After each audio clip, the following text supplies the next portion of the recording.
Welcome to Shukla study point. आप सभी का स्वागत है आपके अपने YouTube channel Shukla study point में। मैं शिवम शुक्ला आप सभी दोस्तों का हार्दिक स्वागत करता हूं। आज के वीडियो के माध्यम से हम लोग चर्चा करेंगे मध्यकालीन इतिहास के बारे में, यानी मेडिवल हिस्ट्री के बारे में, या केवल हिस्ट्री के बारे में ऐसा कहें।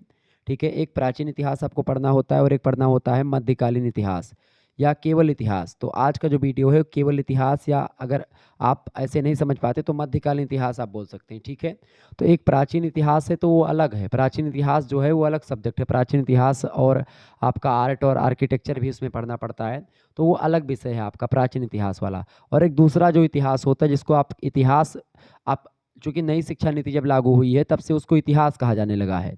उससे पहले उसको मध्यकालीन इतिहास के नाम से आप जानते थे। एक प्राचीन इतिहास होता था और एक मध्यकालीन इतिहास होता था। तो जो आपका मध्यकालीन इतिहास होता था उसी को अब इतिहास कहा जाता है। तो उसी इतिहास से बनने वाले बहुत ही महत्वपूर्ण प्रश्नों के बारे में आज के वीडियो के माध्यम से हम लोग चर्चा करने वाले हैं। मेजर सब्जेक्ट में चाहे आप हिस्ट्री लिए हैं चाहे आप माइनर सब्जेक्ट में लिए हैं, दोनों पेपर की दृष्टि से, चाहे मेजर है मुख्य विषय है चाहे माइनर विषय है, दोनों के लिए इम्पोर्टेंट होगा। सॉल्व मॉडल पेपर है 2024 की परीक्षाओं के लिए। 2024, 25, 26 इन सभी की परीक्षाओं में यहाँ से प्रश्न आपकी परीक्षा में आने वाले हैं। बहुत ही महत्वपूर्ण लगभग 150 ऑब्जेक्टिव टाइप के प्रश्नों को इस वीडियो के माध्यम से हम लोग चर्चा करने का प्रयास करेंगे। तीव्र गति से हम लोग आगे बढ़ेंगे, लेकिन हम लोग समझते हुए, हर एक प्रश्नों को समझते हुए हम आगे बढ़ेंगे कि आखिरकार जो प्रश्न आपसे पूछे जाएंगे वो कैसे कैसे होंगे और उनका उत्तर आपको कैसे देना है, सारी चीज़ों पर हम फोकस करेंगे। ठीक है, सबसे पहली बात, आपको सेमेस्टर 1 में बीए के पढ़ना क्या होता है? आपको पढ़ना होता है प्राचीन और प्रारंभिक मध्यकालीन इतिहास के बारे में, मध्यकालीन भारत के बारे में। 1200 ईस्वी तक आपको पढ़ना होता है, शुरुआत से लेकर के, यानी इतिहास जब से शुरू होता तब से लेकर के, और 1200 ईस्वी तक के इतिहास के बारे में आपको पढ़ लेना है। कहाँ पर भाई? बीए फर्स्ट ईयर के मतलब फर्स्ट सेमेस्टर में इतिहास अगर आपने लिया है तो। ठीक है, अब देखते हैं कैसे कैसे प्रश्न आपकी परीक्षा में पूछे जाते हैं, उन पर थोड़ा सा हम फोकस करेंगे। देखिए, पहला प्रश्न आपकी स्क्रीन पर आ चुका है, फटाफट से आप देखेंगे। प्रश्न है कि मोहनजोदाड़ो में सबसे बड़ा भवन कौन सा था? बहुत ही महत्वपूर्ण प्रश्न है और यही प्रश्न आपकी परीक्षा में आने वाला है, ये बात ध्यान रखेंगे। मतलब कि जो इस वीडियो के माध्यम से मैं प्रश्न बताऊंगा यही सब प्रश्न आपकी परीक्षा में आएंगे। तो इस दृष्टि से आप लोग बड़े ही ध्यान से इस सेशन को अटेंड करें और लास्ट तक जरूर देखिएगा, क्योंकि बहुत सारे प्रश्नों पर चर्चा होने वाली है। और ऐसे प्रश्नों को भी हमने रखा है जो कि पिछले वर्ष पूछे गए हैं, चाहे 2023 की परीक्षा की बात की है चाहे 2022 की परीक्षा की बात की जाए। तो 2022 और 2023 में जितने भी प्रश्न पूछे गए इधर उधर, उन सभी को समाहित करने का काम, और अब की बार जो पूछे जाने वाले हैं उनको भी। तो कुल मिलाकर के ये मॉडल पेपर है और मॉडल पेपर में सभी प्रश्नों को समाहित किया था जो कि आपकी परीक्षा में पूछे जाने वाले हैं।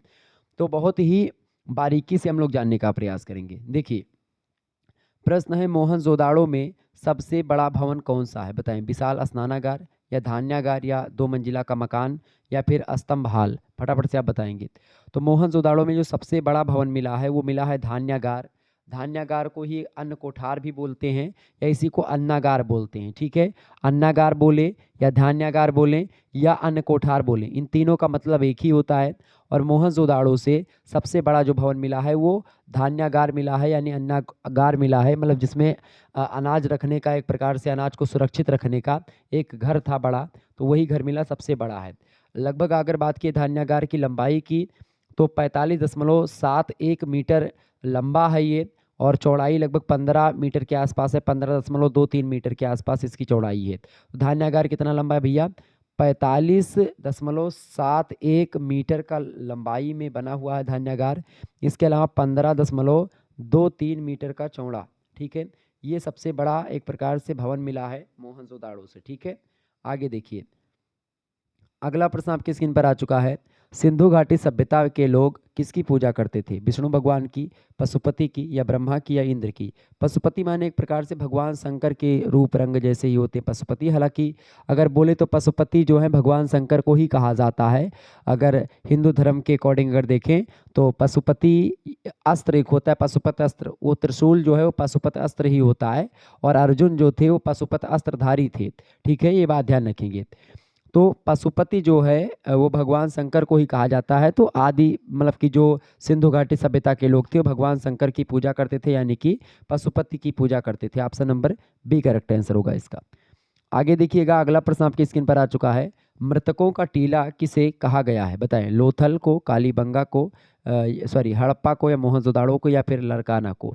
बताइए, फटाफट से आप लोग बताने का प्रयास करें। करेक्ट आंसर क्या हो जाएगा? प्रश्न है, इंपॉर्टेंट है आपकी परीक्षा की दृष्टि से। प्रश्न पूछा गया, मृतकों का टीला किसे कहते हैं? मृतकों का टीला जो है ये मोहनजोदाड़ो शब्द का क्या है भाई? मोहनजोदाड़ो शब्द का ये नाम है, खास करके मतलब मोहनजोदाड़ो का शाब्दिक अर्थ है, ऐसा बोले तो बड़ा जबरदस्त होगा। ठीक है क्या भैया?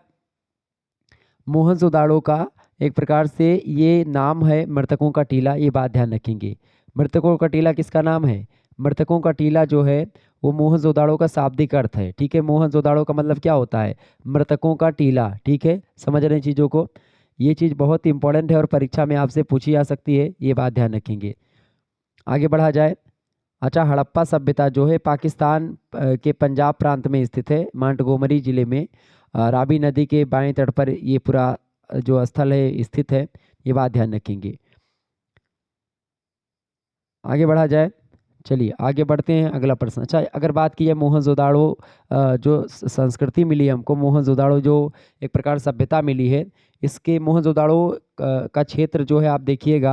हालांकि आगे बढ़ते हैं, अभी मोहनजोदाड़ो नहीं, हड़प्पा की बात हम कर लेते हैं। अगला प्रश्न है, हड़प्पा सभ्यता का कुल क्षेत्रफल कितना था? तो हड़प्पा का क्षेत्रफल कितना था भैया? लगभग 13 लाख वर्ग किलोमीटर में फैला हुआ था हड़प्पा जो है। ठीक है, और आपको बता दूं कि हड़प्पा जो संस्कृति है, सभ्यता या सिंधु घाटी की जो सभ्यता है, वो उत्तर में मांडा जिले तक स्थित थी, यानी जम्मू कश्मीर में मांडा पड़ता है। दक्षिण में दायनाबाद मतलब दायमाबाद तक स्थित थी, जो कि महाराष्ट्र में पड़ता है। और पूरब में आप देखते हैं आलमगीर तक फैली थी, आलमगीरपुर तक। आलमगीरपुर जो है यूपी में पड़ता है अपने। और पश्चिम में आप देखिएगा सुतका गेंडोर तक फैली हुई ये सभ्यता थी। सुतका गेंडोर पड़ता है आपका पाकिस्तान में। ठीक है आपके, तो इस प्रकार से सभ्यता जो थी वो चौतरफा फैली हुई थी, चारों दिशाओं में फैली हुई थी, और क्षेत्र बड़ा विस्तृत था। 13 लाख वर्ग किलोमीटर में ये सभ्यता फैली थी। Option number D correct answer होगा। अगला क्वेश्चन आप देखेंगे, सिंधु घाटी सभ्यता का स्थल कालीबंगा कहाँ स्थित है? तो सिंधु घाटी सभ्यता का जो स्थल कालीबंगा है वो हनुमानगढ़ जिले में पड़ता है। हनुमानगढ़ जिला पड़ता है राजस्थान में। तो करेक्ट आंसर क्या हो जाएगा? ऑप्शन नंबर सी। सिंधु घाटी सभ्यता का जो स्थल कालीबंगा है वो राजस्थान के हनुमानगढ़ जिले में स्थित है। क्लियर, ये बात ध्यान रखेंगे। अच्छा, सिंधु सभ्यता का सबसे पहले प्रयोग किसने किया था? सिंधु सभ्यता शब्द का प्रयोग तो सर जॉन मार्शल ने सबसे पहले सिंधु सभ्यता का प्रयोग किया था, ये बात ध्यान रखेंगे। ओके,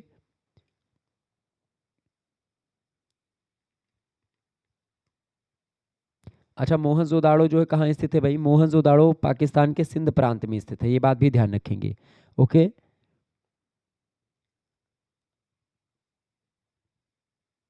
आगे बढ़ा जाए। चलिए आगे बढ़ते हैं, अगला प्रश्न आपकी स्क्रीन पर आ चुका है। हड़प्पा सभ्यता किस युग की सभ्यता थी? मतलब बताएं, कांस्य युग की, या नवपाषाण युग, या लौह युग, या पूरा पाषाण युग? तो हड़प्पा सभ्यता जो है वो कांस्य युगीन सभ्यता है। ऑप्शन नंबर इसका ए करेक्ट आंसर होगा। आगे देखिएगा, अगला प्रश्न आपकी स्क्रीन पर आ चुका है। हड़प्पा सभ्यता के निवासी थे जनजातीय, ग्रामीण, या शहरी, या यायावर, या खानाबदोश? शहरी मतलब एक प्रकार से शहर में रहने वाले, जनजातीय मतलब कि आदिम समाज जो कि जंगलों में रहते हैं, ग्रामीण मतलब जो गांव में रहने वाले, यायावर या खानाबदोश का मतलब होता है कि भाई मतलब कि एक साल इधर रहते हैं, फिर दूसरे साल कहीं दूसरे जगह स्थान पर चले जाते हैं, मतलब कि जहाँ पर उनको भोजन पानी की व्यवस्था मिल जाती है वहीं पर वो बस जाते हैं, वहीं पर रहने लगते हैं। तो हड़प्पा सभ्यता के जो निवासी थे वो शहरी हुआ करते थे।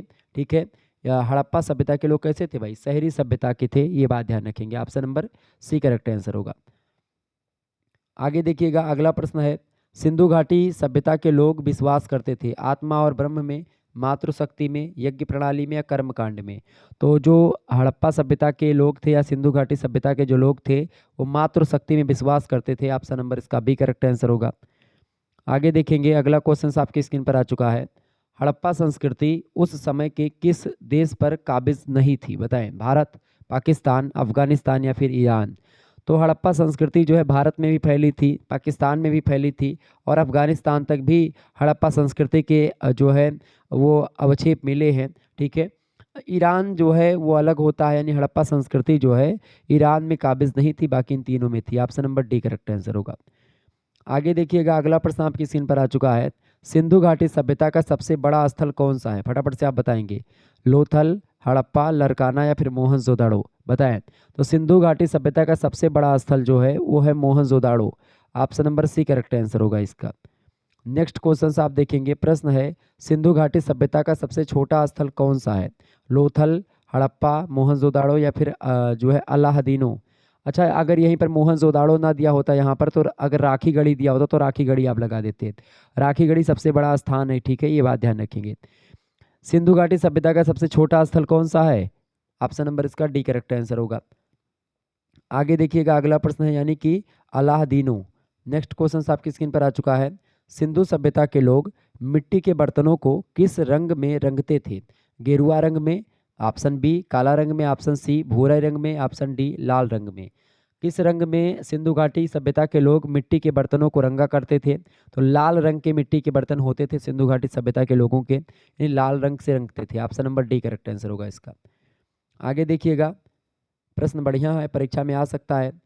प्रश्न है कि हड़प्पा सभ्यता के संपूर्ण क्षेत्र का आकार किस प्रकार का था? वर्गाकार था, आयताकार था, त्रिभुजाकार था या फिर गोलाकार था?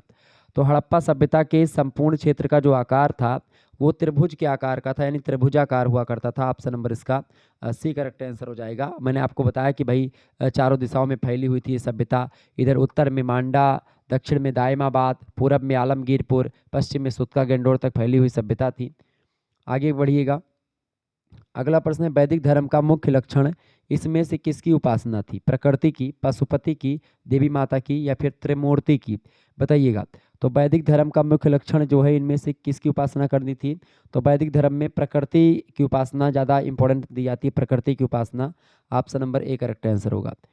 आगे देखिएगा, अगला प्रश्न आपकी स्क्रीन पर आ चुका है, बहुत ही महत्वपूर्ण प्रश्न है और परीक्षा में ऐसे ही प्रश्न पूछे जाते हैं, ये बात ध्यान रखेंगे।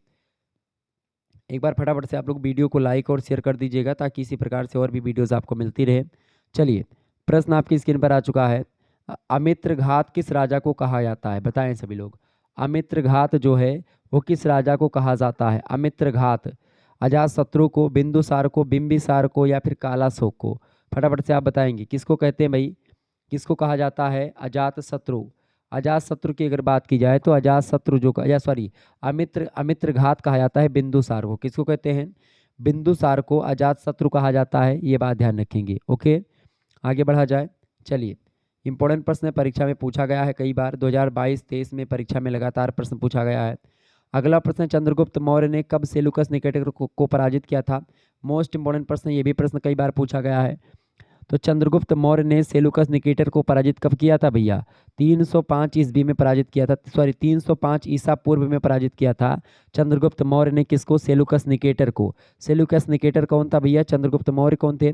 चंद्रगुप्त मौर्य वही हैं जिनको चाणक्य जो है एक बच्चे को एक प्रकार से सब शिक्षा दीक्षा दे करके और एक राजा बना देते हैं, और घनानंद जो कि नंद वंश के अंतिम सम्राट होते हैं, मतलब अंतिम शासक होते हैं, उनको पद से जो है एक प्रकार से मतलब उनकी गद्दी से हटा करके और चंद्रगुप्त मौर्य को स्वयं गद्दी पर बैठवा देते हैं। मतलब चाणक्य जी, विष्णुगुप्त, ठीक है, कौटिल्य जिनकी रचना है अर्थशास्त्र बड़ी फेमस है, तो उन्हीं चंद्रगुप्त की यहाँ पर बात हो रही। तो चंद्रगुप्त मौर्य जो है ये एक प्रकार से मौर्य वंश के संस्थापक हैं, और चंद्रगुप्त मौर्य की अगर बात की जाए तो ये खास करके सेलुकस निकेटर को पराजित करते 305 ईसा पूर्व में। और आपको बता दूं कि जो है सेलुकस निकेटर जो है ये सेनापति हुआ करता था किसी ज़माने में, खास करके जब घनानंद शासन करते थे उस समय सेलुकस निकेटर मतलब उनका एक प्रकार सिकंदर जो थे, सिकंदर आप लोगों ने नाम सुना होगा, सिकंदर या अलेक्जेंडर का, अलेक्जेंडर सिकंदर महान जिसको बोलते हैं, तो उसी का सेनापति था सेलुकस निकेटर। तो जब सिकंदर यहाँ पर आया था भारत विजय की यात्रा पर या विश्व विजय अभियान पर निकला हुआ था, तो उसको एक प्रकार से यहाँ पर चंद्रगुप्त मौर्य और चाणक्य ने एक प्रकार से रणनीति के तहत उसको यहाँ से नदी पार ही नहीं करने दिया। मतलब इस प्रकार से रणनीति बनाई कि वो नदी के उस पार से ही उसको भगा दिया। मतलब ऐसी ऐसी चीज़ें करवाई ताकि उसको लगे कि भाई इधर आना बड़ा दिक्कत की बात है, और उनकी सेनाओं में ऐसा एक प्रकार से फुटमत कर दी या ऐसा एक प्रकार से उनकी सेनाओं का मनोबल डाउन करवा दिया, मतलब रणनीति के तहत, एक कूटनीति के तहत, कि वो सभी लोग भाग गए और दोबारा से भारत आने की चेष्टा नहीं करी। ठीक है, तो सिकंदर, वही आपने जो पोरस राजा का सुना होगा कि भाई पोरस से लड़े, पोरस लड़ा था सिकंदर से, हार गया पोरस जो था। तो जब हार गया तो उसको जब बंदी बना, सिकंदर ने पूछा उससे कि बोलो तेरे साथ जो है कैसा व्यवहार करें। तो पोरस ने कहा कि ऐसा व्यवहार करो जो एक वीर दूसरे वीर के साथ करता है। तो सिकंदर बड़ा खुश हुआ और कहा कि ठीक है, ठीक है। तो उसने एक प्रकार से मतलब उनको छोड़ने का जो है प्रावधान भी दिया था। हालांकि वो अलग की बात है। आप लोग जो है पोरस और इनके सिकंदर के किस्से सुने होंगे। तो उन्हीं सिकंदर का जो है सेनापति हुआ करता था सेलुकस निकेटर। और सेना मतलब कि सेलुकस निकेटर की मृत्यु हो जाती है जब यहाँ से लौटते हैं उसके बाद में। तब सेलुकस निकेटर जो है वो राजा बनकर जब बनता है तो फिर से वो आक्रमण करता है भारत पर। और उस समय जो है वो चंद्रगुप्त मौर्य जो है शासन कर रहे होते हैं, उनके प्रधानमंत्री होते हैं चाणक्य। और जब ये लड़ने आते हैं 305 ईसा पूर्व में, तो सेलुकस निकेटर को बहुत बुरी तरीके से चंद्रगुप्त मौर्य पराजित करते हैं। और चूंकि चाणक्य जो है बुद्धि देने के लिए रहते ही थे हमेशा उनके बगल में, तो चाणक्य और चंद्रगुप्त ने मिल करके हरा दिया किसको भैया, सेलुकस निकेटर को। अब सेलुकस निकेटर को जब हरा दिया, एकदम से पराजित हो गए, तो चाणक्य ने कहा कि देखो ऐसा इसको छोड़ करके मतलब इसको छोड़ना नहीं है बिल्कुल भी, न इसको मौत के घाट उतारना है। इससे ऐसा काम करवा लो ताकि दोबारा से इनके 7 पुस्त तक अगर आक्रमण करना चाहे तो ना कर पाए। क्योंकि आज हमारे पास धन है, आज हमारे पास जो है बल है, तो आज हम इनसे जीत गए हैं, लेकिन हो सकता है भविष्य में हमारे जो उत्तराधिकारी हों उनके पास इतनी शक्तियां ना हो, तो वो कैसे लड़ पाएंगे। तो ऐसी स्थिति में क्या हुआ कि उन्होंने कहा कि इसकी एक पुत्री थी, हेलेना उसका नाम था, तो उसे शादी करवा दिया था इसका एक प्रकार से। और उसका दूसरा भी कुछ नाम है। तो चंद्रगुप्त मौर्य की शादी करवा देते हैं चाणक्य सेलुकस निकेटर की पुत्री से। और ये भी बता दिया कि अगर सेलुकस निकेटर की जो पुत्री है उसके उससे अगर किसी भी पुत्र का जन्म होता है चंद्रगुप्त मौर्य और सेलुकस निकेटर की पुत्री से, तो वो राजा नहीं बनेगा। ठीक है, मतलब ऐसा भी नियम बना दिया था, पहले से सारी नियम बना दिए थे चाणक्य ने। तो यही थे एक प्रकार से सेलुकस निकेटर 305 में बुरी तरीके से पराजित करते चंद्रगुप्त मौर्य उसको।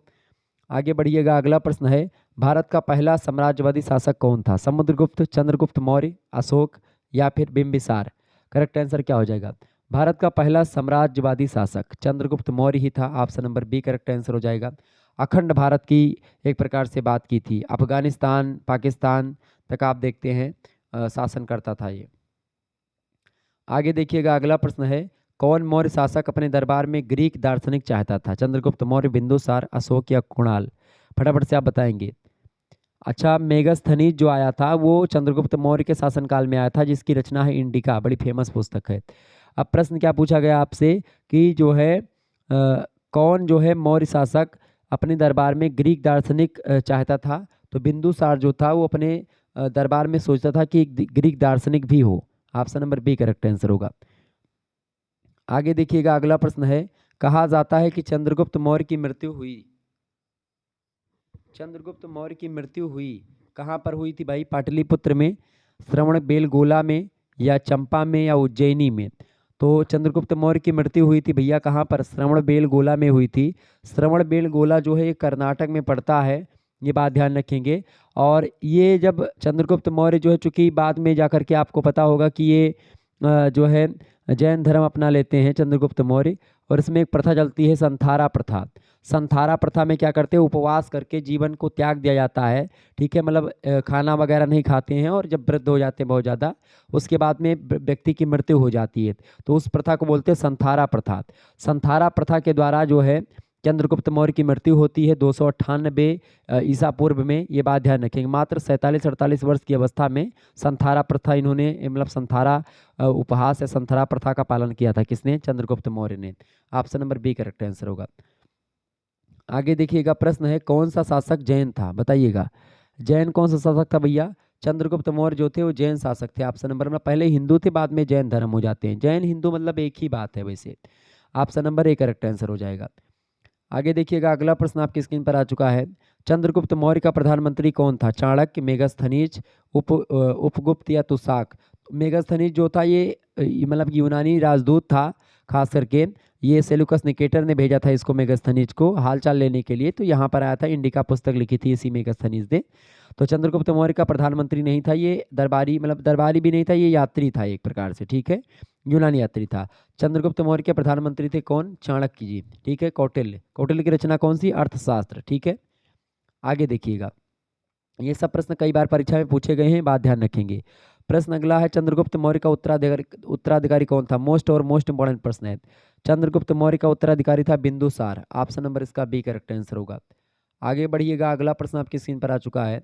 प्रश्न है, निम्नलिखित में से कौन सा स्मारक मौर्य काल से संबंधित नहीं है? सांची का स्तूप, सारनाथ सिंह का स्तंभ, देवगढ़ का मंदिर या रामपुरवा वृषभ स्तंभ लेख? फटाफट से आप बताएंगे। तो स्मारक, कौन सा स्मारक मौर्य काल से रिलेटेड नहीं भैया? देवगढ़ का मंदिर जो है वो बौद्ध मतलब कि वो गुप्त वंश से रिलेटेड है, गुप्त काल से रिलेटेड है। देवगढ़ का मंदिर कहाँ पर स्थित है भैया? देवगढ़ का मंदिर यूपी में स्थित है और गुप्त शासकों ने इसको बनवाया था देवगढ़ के मंदिर को, मौर्य काल से रिलेटेड नहीं है। बाकी सांची का स्तूप, सारनाथ सिंह स्तंभ और रामपुरवा वृषभ स्तंभ ये सब मौर्य काल से रिलेटेड स्तंभ हैं, ठीक है, स्मारक हैं। जबकि देवगढ़ का मंदिर जो है ये गुप्त शासकों से है। Option number C correct answer होगा।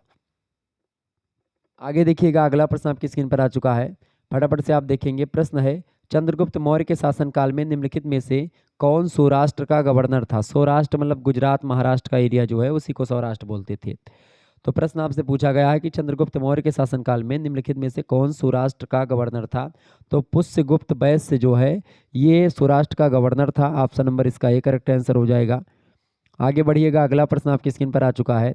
प्रश्न है, चंद्रगुप्त मौर्य के साथ किस जैन साधु का नाम जुड़ा हुआ है? फटाफट से आप बताएंगे। चंद्रगुप्त मौर्य के साथ किस जैन साधु का नाम जुड़ा हुआ है भैया? तो भद्रबाहु का नाम जुड़ा हुआ है चंद्रगुप्त मौर्य के साथ, ठीक है। Option number C correct answer हो जाएगा। भद्रबाहु जैन साधु थे। ऑप्शन नंबर इसका सी करेक्ट आंसर हो जाएगा। और चंद्रगुप्त मौर्य ने जब जैन धर्म अपनाया था तो भद्रबाहु से ही दीक्षा ली थी। ओके, आगे देखिएगा, अगला प्रश्न आपकी स्क्रीन पर आ चुका है। किसके काल में तक्षशिला में विद्रोह हुआ था? चंद्रगुप्त मौर्य के काल में या बिंदुसार या अशोक या बिंबिसार? तो बिंदुसार के समय में, क्योंकि बिंदुसार के समय में ही 2 बार विद्रोह होता तक्षशिला में। ऑप्शन नंबर इसका बी करेक्ट आंसर हो जाएगा। B option is right answer. आगे देखिएगा, और भी प्रश्न आपसे पूछ सकता है परीक्षा में। आपसे पूछेगा कि किस राजा ने सुदर्शन झील का निर्माण सबसे पहले करवाया था? तो चंद्रगुप्त मौर्य ने ही सबसे पहले सुदर्शन झील का निर्माण करवाया था। परीक्षा में प्रश्न पूछा गया था 2023 की परीक्षा में। एक प्रश्न यह भी पूछा गया था कि प्रथम अखिल भारतीय साम्राज्य की स्थापना करने का श्रेय किसको जाता है?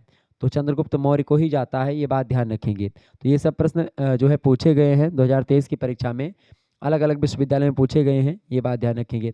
तो आप किसी भी विश्वविद्यालय से रिलेटेड हैं, आपकी परीक्षा अगर ऑब्जेक्टिव होती है तो आपके लिए यह लेक्चर तो बहुत ही महत्वपूर्ण है। लेकिन अगर आपकी परीक्षा लिखित भी होती है तो भी कोई दिक्कत की बात नहीं है, ये उसके लिए भी बहुत महत्वपूर्ण है। लिखित वालों में चूंकि आप जानकारी यहाँ से ग्रहण कर पा रहे हैं, आप जब जानकारी आपके पास होगी तभी जो है आप लिख पाएंगे इतिहास में। इतिहास में फैक्चुअल जानकारी आपको बहुत ज़रूरी होती जानना, ठीक है। डेट वगैरह आपको जानना परम आवश्यक होता है। जब भी आप इतिहास में डेट वगैरह डाल करके नहीं लिखते तो आपको नंबर कम मिलता है लिखित परीक्षा में भी। इसीलिए मैं सजेस्ट यही करूँगा कि आप सभी लोग लिखित वाला मॉडल पेपर भी देखें, ऑब्जेक्टिव भी देखें, चाहे आपकी परीक्षा ऑब्जेक्टिव हो चाहे लिखित हो, ठीक है। चले, पहला प्रश्न है, तृतीय बौद्ध संगीति की अध्यक्षता किसने की है? वसुमित्र ने, या एक प्रकार से मोगालिपुत्र तिस्य ने, या उपगुप्त ने, या सिंघल नरेश तिस्य ने? फटाफट से आप बताएंगे।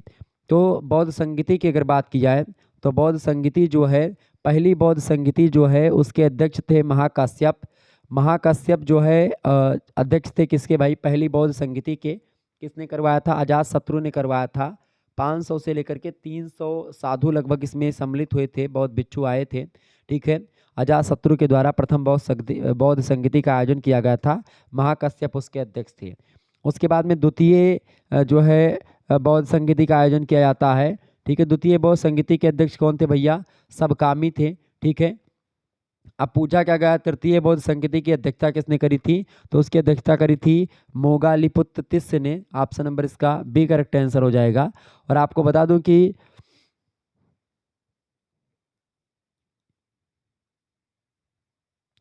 अच्छा, और ये मोगालिपुत्र तिस्य जो है, जो तृतीय बौद्ध संगीति की स्थापना मतलब कि जो होती है कहाँ पर होती है? अध्यक्षता तो करी थी मोगालिपुत्र तिस्य ने, लेकिन इसकी स्थापना होती है पाटलिपुत्र में, ये बात ध्यान रखेंगे, पाटलिपुत्र में होती है। ओके, अच्छा, चतुर्थ बौद्ध संगीति की स्थापना अगर पूछे तो क्या बताओगे?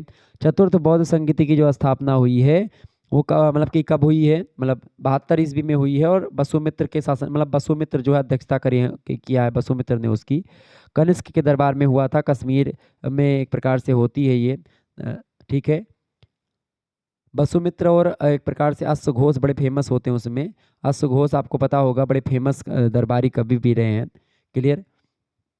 तो अगर आपसे पूछे पांचवी बौद्ध संगीति, तो ह्वेनसांग जो है उसके अध्यक्ष होते हैं 630 ईस्वी में, वो प्रकार से करवाई जाती है। क्लियर, हर्षवर्धन के समय में। तो ये है बौद्ध संगीतियों के करवाने का कुछ क्रम जो मैंने आपको बताया, 5 बौद्ध संगीतियाँ।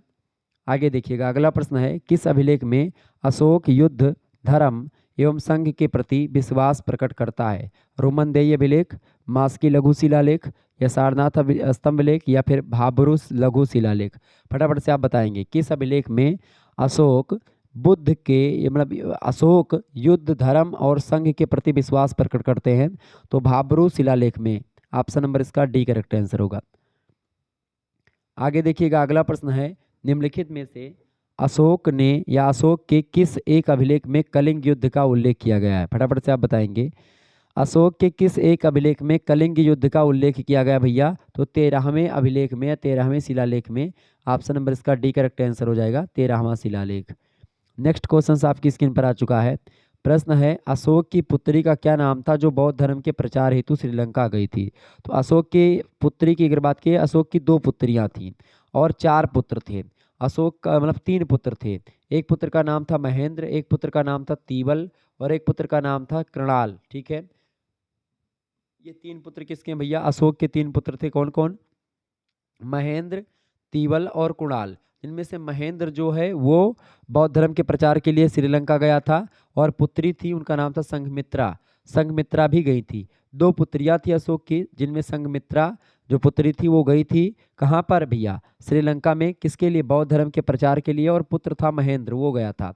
तो ऑप्शन नंबर इसका सी करेक्ट आंसर हो जाएगा। इसकी एक पुत्री और थी अशोक की, उसका नाम था चारुमती। ठीक है, तो दूसरी पुत्री का क्या नाम था भैया? चारुमती दूसरी पुत्री थी, और एक पुत्री थी संघमित्रा। तो 2 पुत्रियां थी संघमित्रा और चारुवती। 3 पुत्र थे महेंद्र, तीवल और कृणाल। ठीक है, आगे देखिएगा, तो इसका करेक्ट आंसर क्या हो जाएगा? संघमित्रा अशोक की पुत्री थी और वो बौद्ध धर्म के प्रचार के लिए श्रीलंका गई थी। इंपॉर्टेंट प्रश्न परीक्षा में पूछा गया था। अगला प्रश्न है, सम्राट अशोक ने अपने राज्याभिषेक के किस वर्ष में कलिंग युद्ध किया था? बहुत ही महत्वपूर्ण प्रश्न है, ये भी प्रश्न आपकी परीक्षा में आएगा, और 2022 की परीक्षा में प्रश्न पूछा गया था। बताइए, प्रश्न आपसे पूछा गया है, सम्राट अशोक ने अपने राज्याभिषेक के किस वर्ष में कलिंग का युद्ध किया था? तो 8वें वर्ष में, यानी जब उनका राज्याभिषेक हुआ था उसके 8वें वर्ष के बाद में कलिंग पर आक्रमण किया था। और इस बात का मेंशन, कलिंग युद्ध का वर्णन जो है अशोक के, वो 13वें अभिलेख से उनके प्राप्त होता है। ठीक है, कलिंग युद्ध जो हुआ था वो 261 बीसी के आसपास हुआ था, यानी कि 262 से 261 ईसा पूर्व के आसपास कलिंग का युद्ध होता है। ठीक है, सम्राट अशोक उसमें जो है विजयी होते हैं, और बहुत ज़्यादा जनधन हानि होती है इसमें, बहुत ज़्यादा लोग मारे जाते हैं। उसके बाद में फिर अशोक जो है फिर उस सब चीज़ों को देख करके एकदम से हृदास से जाते हैं, एकदम से मतलब उनको युद्ध के प्रति या लोगों के प्रति इतनी दया की भावना उत्पन्न होती है।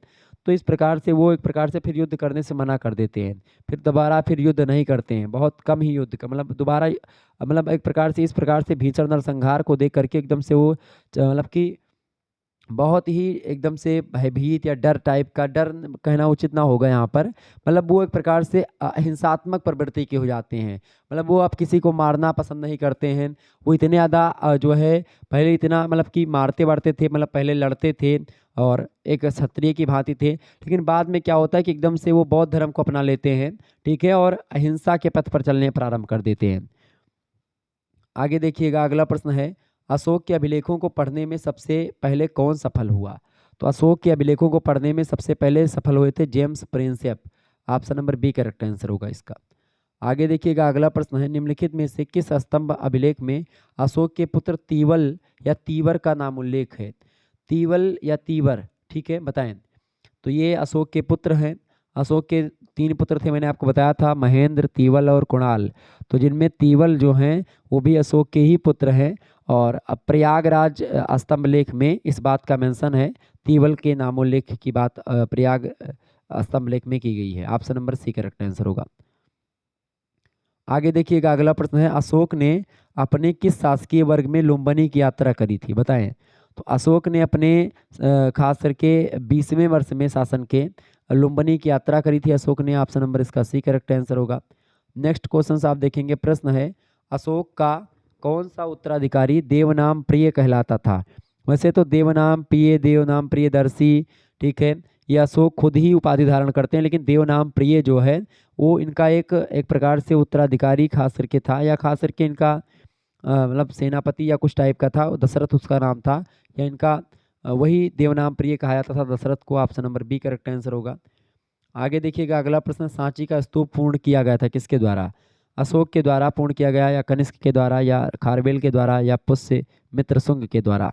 तो सांची के स्तूप का जो पूर्णीकरण किया था या उसको पूर्ण करवाया था अशोक ने के करवाया था। ऑप्शन नंबर इसका ए करेक्ट आंसर हो जाएगा।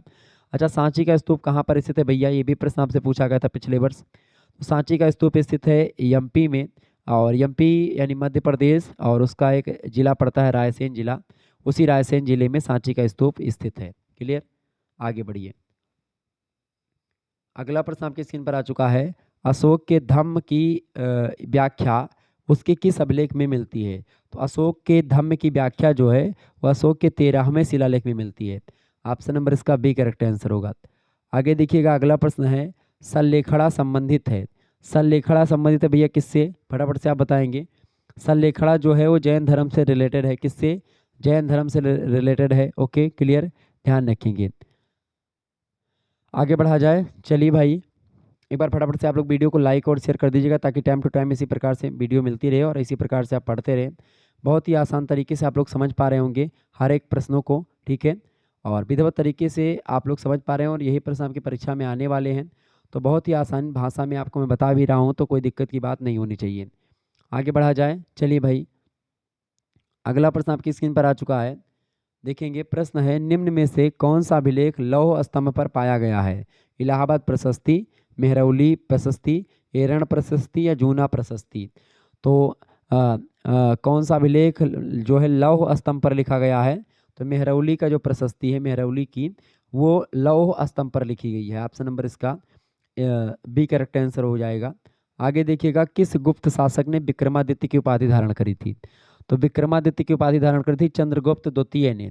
चंद्रगुप्त द्वितीय की अगर बात की जाए तो ये जो हैं चंद्रगुप्त प्रथम के मतलब कि नाती थे, यानी कि पोते थे, और समुद्रगुप्त के पुत्र हैं। समुद्रगुप्त के पुत्र कौन है? चंद्रगुप्त द्वितीय हैं। चंद्रगुप्त फर्स्ट के पुत्र थे समुद्रगुप्त, और समुद्रगुप्त के पुत्र हैं चंद्रगुप्त द्वितीय। ये बात ध्यान रखेंगे। तो ऑप्शन नंबर इसका बी करेक्ट आंसर हो जाएगा। चंद्रगुप्त द्वितीय जो हैं इनका शासन जो रहा 380 में गद्दी पर बैठते हैं, 415 ईस्वी तक गद्दी पर बैठे रहते हैं, ठीक है, मतलब शासन बड़ा लंबा किया है, लगभग और लगभग आप देखिएगा 35 वर्षों तक शासन किया चंद्रगुप्त द्वितीय ने, और बड़ा प्रतापी शासक था, विक्रमादित्य की उपाधि धारण करी है। ये बात ध्यान रखें, चंद्रगुप्त विक्रमादित्य। नेक्स्ट क्वेश्चन आप देखेंगे, वीरसेन मंत्री था, किसका मंत्री था भैया? वीरसेन चंद्रगुप्त द्वितीय का ही या चंद्रगुप्त विक्रमादित्य का ही मंत्री था वीरसेन। ऑप्शन नंबर इसका सी करेक्ट आंसर होगा।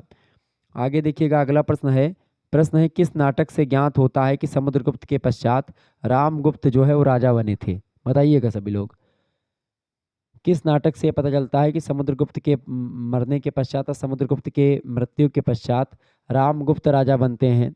तो या समुद्रगुप्त के बाद रामगुप्त राजा बनते हैं, ये देवी चंद्रगुप्तम एक नाटक है, उसी नाटक में इस बात का मेंशन किया गया है। Option number C correct answer होगा इसका। आगे देखिएगा अगला प्रश्न है, किस गुप्त शासक ने हूणों को पराजित किया था? तो हूणों को पराजित किसने किया था भैया? हूणों को पराजित किया था समुद्रगुप्त ने। किसने किया था? समुद्रगुप्त ने। ऑप्शन नंबर इसका ए करेक्ट आंसर होगा। अगला प्रश्न है, समुद्रगुप्त ने उत्तरापथ अभियान में कौन सी नीति अपनाई थी? तो समुद्रगुप्त ने उत्तरापथ अभियान में जो नीति अपनाई थी उसका नाम है प्रशोभोद्धरण, ठीक है, option number D correct answer हो जाएगा। समुद्रगुप्त जो है लगभग और लगभग 100 से अधिक युद्ध लड़ते हैं, और एक भी युद्ध हारने का उनका वर्णन नहीं है, मतलब कि समुद्रगुप्त जितने युद्ध लड़े थे अभी तक सभी के सभी युद्ध जीते ही थे। समुद्रगुप्त बहुत ही महान शासक है। आपको बता दूं इनकी तुलना नेपोलियन से की जाती है, नेपोलियन बोनापार्ट से। हालांकि उनकी तुलना ये करना जायज़ नहीं है, क्योंकि जायज़ इसलिए नहीं समुद्रगुप्त की तुलना करना नेपोलियन से, क्योंकि नेपोलियन बहुत बाद में आते हैं, और समुद्रगुप्त चूंकि नेपोलियन तो बहुत सारे युद्ध हारे भी है, मतलब नेपोलियन ने युद्ध हारा भी है, लेकिन समुद्रगुप्त कोई युद्ध नहीं हारता है। तो समुद्रगुप्त की तुलना नेपोलियन से नहीं, नेपोलियन की तुलना समुद्रगुप्त से करनी चाहिए। मतलब आधार किसको बनाए आप? समुद्रगुप्त को। समुद्रगुप्त जो है वो नेपोलियन से बहुत ज़्यादा वीर थे, ठीक है, और समुद्रगुप्त जो है बहुत प्रतापी शासक, बहुत महान शासक हुए हैं अपने ज़माने के। और आपको बता दूं कि गुप्त वंश के एक प्रकार सबसे प्रतापी शासक है समुद्रगुप्त। और इसके अलावा समुद्रगुप्त जो हैं वो आपको बता दूं कि समुद्रगुप्त की वजह से या अन्य गुप्त काल की वजह से ही मतलब एक प्रकार से मतलब इतिहास का, खास करके हिंदुस्तान के स्वर्ण काल कहा जाता है गुप्त काल को। तो हिंदुस्तान के इतिहास का जो स्वर्ण काल कहा जाता है गुप्त काल को कहा जाता है। और इसीलिए कहा जाता है क्योंकि ये खास करके जो समुद्रगुप्त है या चंद्रगुप्त हैं या अन्य कोई गुप्त शासक हैं, इन सभी के द्वारा इतना अच्छा प्रदर्शन या इतना अच्छा, चाहे कला के क्षेत्र की बात की है, चाहे एक प्रकार से सीमा विस्तार की बात की है, हर क्षेत्र में बड़ी अच्छी भूमिका इन लोगों ने निभाई थी। ठीक है, ये बात ध्यान रखेंगे। समुद्रगुप्त बहुत ही मतलब बहुत ही, चूंकि क्या है इसमें डॉक्टर स्मिथ कहते हैं कि हिंदू भारत के इतिहास में महान गुप्त सम्राटों का काल किसी भी अन्य काल से अधिक सैन्य और संतोषजनक चित्र उपस्थित करता है। साहित्य, कला तथा विज्ञान की सामान्य से कहीं अधिक उन्नति होती इसमें, और बिना किसी अत्याचार के धर्म में क्रमागत परिवर्तन संपादित किए गए हैं इनमें। ठीक है, सबसे पहली बात तो इसमें महान सम्राटों का युग इसको कहा जाता है, पीरियड ऑफ ग्रेट इम्पेरियर्स। क्योंकि यहाँ के जो गुप्तकालीन शासक हुए हैं वो प्रतिभा संपन्न थे, योद्धा थे, पराक्रमी थे, रणकुशल थे, महान थे, कला प्रेमी थे। उसमें समुद्रगुप्त, चंद्रगुप्त द्वितीय और स्कंदगुप्त, ये तीन वीर जो हैं ये गुप्त सम्राट मतलब गुप्त शासक के मतलब गुप्त शासक हैं तीन। ये चंद्रगुप्त द्वितीय, समुद्रगुप्त और स्कंदगुप्त, ये बड़े ही फेमस शासक हुए हैं। इसके अलावा राष्ट्रीय एकता का युग है ये गुप्त काल। इसके अलावा उच्च कोटि की प्रशासनिक व्यवस्था होती है, लोक कल्याणकारी राज्य की व्यवस्था है, आर्थिक संपन्नता का युग कहा जाता है, व्यापार में प्रगति होती है, धार्मिक सहिष्णुता का युग है ये, साहित्य का विकास होता है इसमें। कुल मिलाकर के आप देखिए गुप्त काल को स्वर्णिम काल कहा जाता है, ये बात ध्यान रखेंगे। क्योंकि राजनीतिक, सामाजिक, आर्थिक, धार्मिक और सांस्कृतिक विकास और प्रजा की आध्यात्मिक, मानसिक और भौतिक प्रगति जो हुई है वो गुप्त काल में बहुत ज़्यादा हुई है। ठीक है, ये बात ध्यान रखेंगे। समुद्रगुप्त जो था वो महान विजेता था, कुशल सेनापति था, साहित्य और जो है भक्ति मतलब कि साहित्य और भक्ति का प्रेमी था, उदार शासक था, कुशल सेना नायक और योद्धा था, कुशल राजनीतिक भी होता है समुद्रगुप्त। समुद्रगुप्त एक महान सम्राट था, संभवतः वंश का सबसे महानतम शासक गुप्त वंश का यही था समुद्रगुप्त। और अपने पिता से छोटा साम्राज्य प्राप्त किया था और उसे विशाल साम्राज्य बनाया और कर पद्धति में व्यापक सुधार किया। आर डी बनर्जी ऐसा कहते हैं समुद्रगुप्त के बारे में। समुद्रगुप्त बड़ा फेमस शासक है। चंद्रगुप्त प्रथम के पुत्र हैं समुद्रगुप्त, ये बात भी ध्यान रखेंगे। और 320 ईस्वी में चंद्रगुप्त प्रथम जो है अपने पिता घटोत्कच के बाद राजा बनते हैं। और चंद्रगुप्त वंशावली में पहला स्वतंत्र शासक होता है और महाराजाधिराज की उपाधि से गद्दी पर बैठते धारण करके, और लिच्छवी का को अपने साम्राज्य में सम्मिलित कर लेते हैं। और इसका लगभग शासन जो काल रहा है चंद्रगुप्त प्रथम का 320 से लेकर के 335 ईस्वी तक रहा है।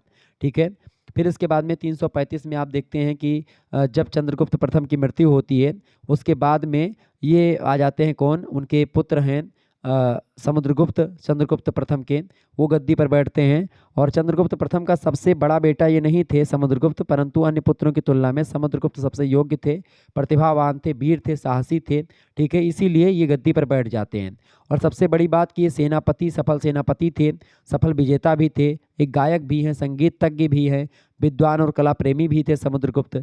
समुद्रगुप्त जो है आपको बता दूं कि ये काव्य प्रेमी भी रहे हैं।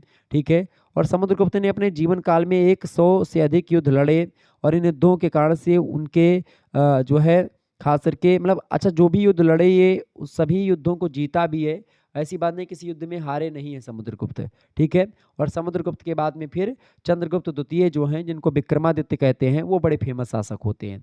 ठीक है, और 380 से लेकर के 412 ईस्वी तक शासन लगभग करते हैं ये। तो इस प्रकार से जो है समुद्र को मतलब उनके बारे में मैंने आपको बता दिया, चंद्रगुप्त द्वितीय यानी चंद्रगुप्त विक्रमादित्य के बारे में। 380 से लेकर के कब से कब तक भैया, 380 से 415 या 412 ईस्वी तक शासन इनका होता है। क्लियर, ये बात ध्यान रखेंगे। आगे बढ़ा जाए, चलिए भाई। अगला तो 3 शासक बड़े फेमस हुए हैं। अगला क्वेश्चन आपके स्क्रीन पर आ चुका है, भीतरी अभिलेख किस शासक से संबंधित है? तो भीतरी अभिलेख जो रिलेटेड है वो स्कंदगुप्त से रिलेटेड है। स्कंदगुप्त एक नाटक भी लिखा है किसने, जयशंकर प्रसाद ने, हिंदी के कवि हैं, तो हिंदी का नाटक है, पढ़ेंगे तो स्कंदगुप्त के बारे में बड़ी अच्छी जानकारी उसमें मिलेगी। आगे देखिएगा, अगला प्रश्न है, किसने साकार उपाधि धारण करी थी? साकार की उपाधि किसने धारण करी थी भैया? साकार, साकार मतलब शकों को पराजित करने की को लेकर के धारण करी थी। साकार की उपाधि चंद्रगुप्त द्वितीय ने धारण करी थी, चंद्रगुप्त विक्रमादित्य। ऑप्शन नंबर इसका सी करेक्ट आंसर हो जाएगा। अगला प्रश्न है, प्रभावती गुप्ता किसकी पुत्री थी? प्रभावती गुप्ता जो थी वो चंद्रगुप्त द्वितीय की पुत्री थी। और आपको बता दूं, चंद्रगुप्त द्वितीय की पुत्री थी प्रभावती गुप्ता। इनका विवाह हुआ था रुद्रसेन द्वितीय से। रुद्रसेन द्वितीय जो थे वो शैव वंश के, मतलब कि शैव शासक हैं, भगवान शंकर की पूजा करने वाले हैं। और जो समुद्रगुप्त की पुत्री हैं, समुद्रगुप्त वगैरह जो, सॉरी, चंद्रगुप्त द्वितीय जो हैं ये वैष्णव धर्म के हैं। वैष्णव, चूंकि उस समय हिंदू धर्म या सनातन धर्म जो था वो कई भागों में बटा हुआ था, एक शैव मत, एक शाक्त, एक वैष्णव। तो शैव जो थे वो एक प्रकार से रुद्रसेन द्वितीय शैव थे, और वैष्णव थे प्रभावती गुप्ता या चंद्रगुप्त द्वितीय जो थे वैष्णव धर्म थे, यानी विष्णु भगवान को मानते थे। और शैव वाले भगवान शंकर की पूजा करते हैं। क्लियर। और रुद्रसेन द्वितीय जो था वो वाकाटक वंश का शासक था। और इसका विवाह होता है चंद्रगुप्त द्वितीय की पुत्री से, मतलब चंद्रगुप्त द्वितीय की पुत्री थी प्रभावती गुप्ता, उन्हीं से विवाह होता है। विवाह होता है लगभग 380 ईस्वी के आसपास। प्रभावती गुप्ता और रुद्रसेन द्वितीय का विवाह होता है। ठीक है, ये बात ध्यान रखेंगे। आगे बढ़िएगा, अगला प्रश्न है, गुप्त काल में युद्ध और शांति मंत्री के नाम से किसको जानते हैं? युद्ध और शांति मंत्री को एक प्रकार से संधि विग्रहिक बोलते थे। ऑप्शन नंबर इसका बी करेक्ट आंसर होगा। आगे देखिएगा, अगला प्रश्न आपकी स्क्रीन पर आ चुका है, निम्नलिखित में से या निम्नलिखित शासकों में से कौन भारतीय नेपोलियन कहा जाता है? तो भारतीय नेपोलियन कहते हैं समुद्रगुप्त को। ऑप्शन नंबर इसका सी करेक्ट आंसर होगा। आगे देखिएगा, अगला प्रश्न आपकी स्क्रीन पर आ चुका है, निम्नलिखित में से किसे संगीतज्ञ माना जाता है? तो समुद्रगुप्त ही अच्छा संगीतज्ञ था। Option number A correct answer हो जाएगा। आगे बढ़ते हैं, अगला प्रश्न आपकी स्क्रीन पर आ चुका है, देखिएगा सभी लोग।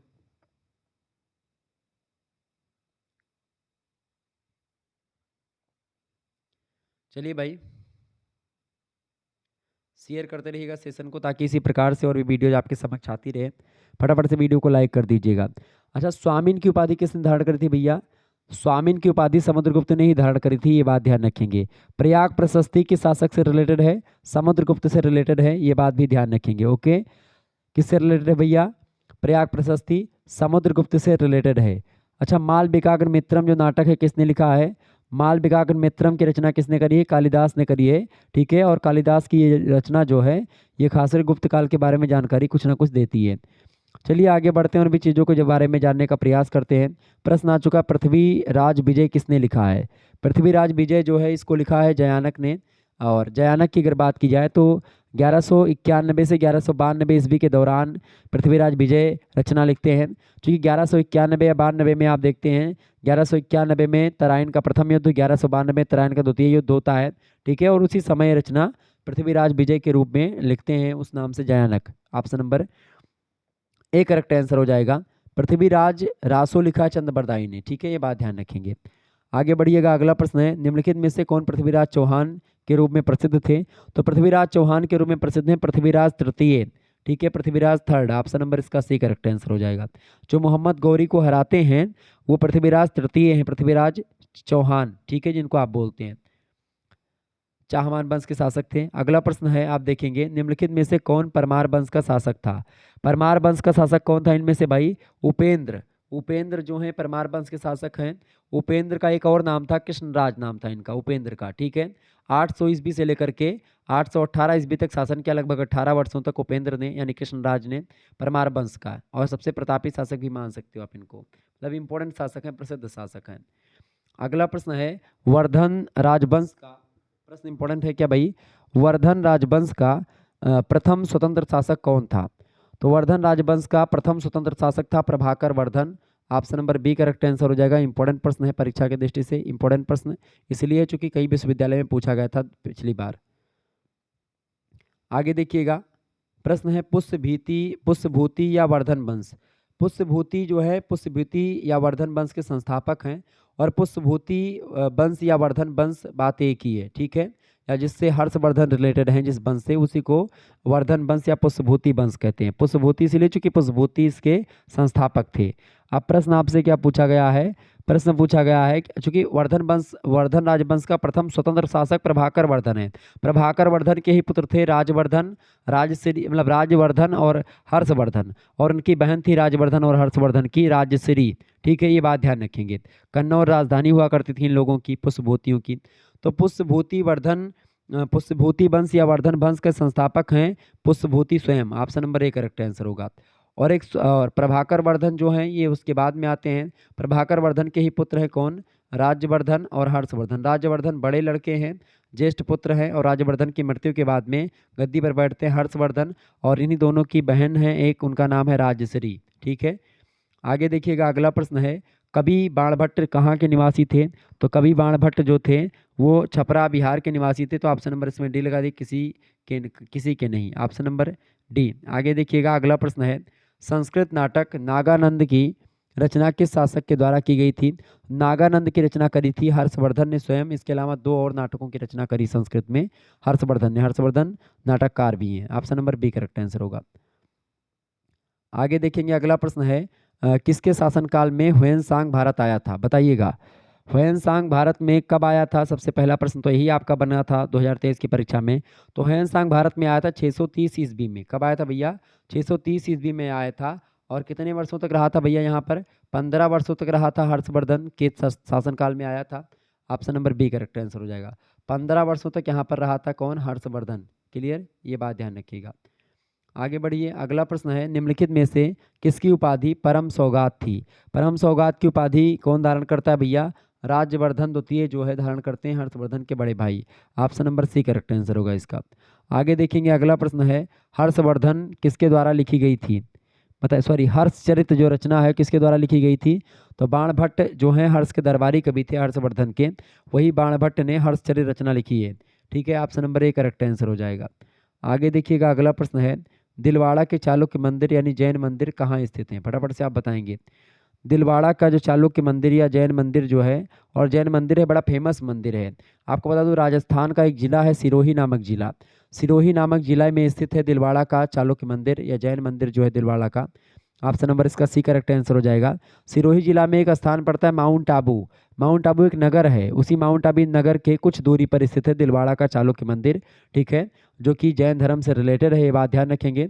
और सबसे खास बात इस मंदिर की ये है दिलवाड़ा के चालुक्य मंदिर की कि ये सफ़ेद संगमरमर से बनाया गया है। ठीक है, और 5 मंदिरों का एक समूह है दिलवाड़ा का चालुक्य मंदिर। क्लियर, 5 मंदिरों का एक समूह है, सिरोही जिले के माउंट आबू नगर में या माउंट आबू नगर की कुछ दूरी पर स्थित है, राजस्थान जिले मतलब राजस्थान प्रदेश में पड़ता है।